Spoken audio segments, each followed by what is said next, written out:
people have this like online, it's created this like comparison thing where it's like, well, they're doing it. Right. I have to be able to do it. And it's like, they're doing it because they're killing themselves in the background doing it. Or they've been doing it for years and years and years. Like, or they're full of crap. Yeah. I mean, that's the other thing. Oh, that's my favorite thing is to pull records when people say that, oh, I sell so much real estate. She knows. She'll be like, I'm like, yeah. 3 houses last year? Okay. I'm like, yeah, that kind of stuff. Yeah. It's not worth it. It's like now we live in a time where you can fact check anyone. Yes. And like things on social media are not aging well. Correct. I'm seeing. And I'm like, I don't know, it freaks me out.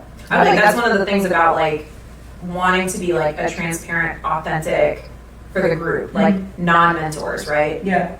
I'm happy to mentor. I'm happy to answer questions. I want everybody who's part of the group to be successful, and whatever I can contribute to your success, I'm happy to do. But like, I don't know everything, right? And so like having a mix of like our money lender and appraiser, like there's plenty of, so the group is meant to be a community. Like that's the ambition for the group is like, we all have different experiences. We all have different paradigms. And it can be money related, it could be life related, it could be, I talk to people all the time who grew up very different than me, or think about things slightly different than me, and I take from that really good stuff that applies to my business or my life, or reminds me like, okay, I'm even like interactions where people see me a certain way that maybe I don't see myself, right? Having an interaction like you guys even wanting to interview me, right? Is like on a daily basis, I don't see myself as somebody that's like, who cares like what I have to say, right? And then you guys are like, we're doing this really cool thing. We're focused on like women in business. Like those are reminders to me like, oh, I'm a woman in business. I have, and then as I'm getting dressed and as I'm like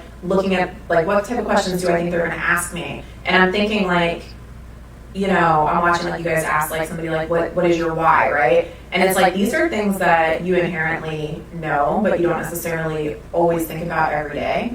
And so like, in terms of connecting with people like you guys and being a part of a group where like this is a really cool thing that you guys are doing, and like if it wasn't for the group I probably wouldn't be having this experience with you guys, and this experience that I'm having with you guys not just today but kind of in the days leading up to it have made me feel more inspired. They made me think more about like, where am I at in my business? What do I like, where do I want to go, right?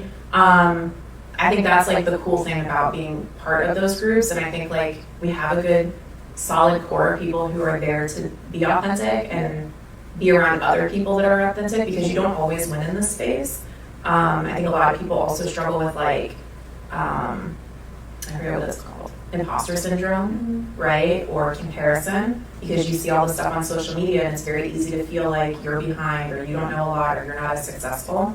So I think being part of a community, which is what I hope we're starting to build, of people who are transparent about the wins and the losses, it's like, okay, we're all human. We're all trying our best. We all don't know everything. We all have this goal of like finding success through real estate, but everybody does that differently. Some people are doing buy and hold, some people are doing Airbnb, some people are doing ground up, right? And so you can have these like moments with the entire group, and then you can also really connect with people who are also doing the exact same thing.